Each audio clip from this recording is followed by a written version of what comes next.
तर आज मी सकाळी ढोकळा केला कारण धनूच्या पप्पांना सोबत द्यायचा होता. नंतर मी घर वगैरे स्वच्छ केलं आणि बाहेरचं पण झाडून घेतलं. तोपर्यंत सकाळचे 6 वाजले होते. नंतर त्यांना नाश्ता वगैरे दिला. मी जे खस्ता पापड बनवले होते ते बनवून दिले आणि बघा ढोकळा किती स्पॉन्जी झाला आहे. नंतर ते कामावरती गेले आणि मी पण दूध घ्यायला आले. दूध वगैरे घेतलं आणि घरी जाऊन चहा बनवला.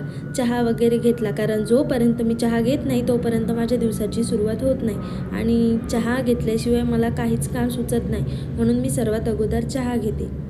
नंतर मग मी चहा वगैरे घेतला आणि माझ्याकडे 2 टिफिन असतात रोज करायची सकाळ संध्याकाळ. ते करायसाठी मी आज आलूची भाजी केली होती. त्यासाठी मसाला वगैरे भाजला होता. नंतर भाजीला फोडणी वगैरे दिली. मला पण भूक लागली होती म्हणून म्हटलं चला आपण पण काहीतरी खाऊन घेऊ, म्हणून मग मी खस्ता पापड वगैरे खाल्ला आणि खरंच हा खस्ता पापड खूप छान झाला होता. नंतर मी पीठ भिजवलेलं होतं तर पोळ्या वगैरे टाकून घेतल्या आणि भाकरी पण बनवून घेतल्या कारण त्या दोघांमध्ये एकाला भाकरी पाहिजे असतात. नंतर घर वगैरे स्वच्छ केलं आणि त्यांचे डबे भरून दिले.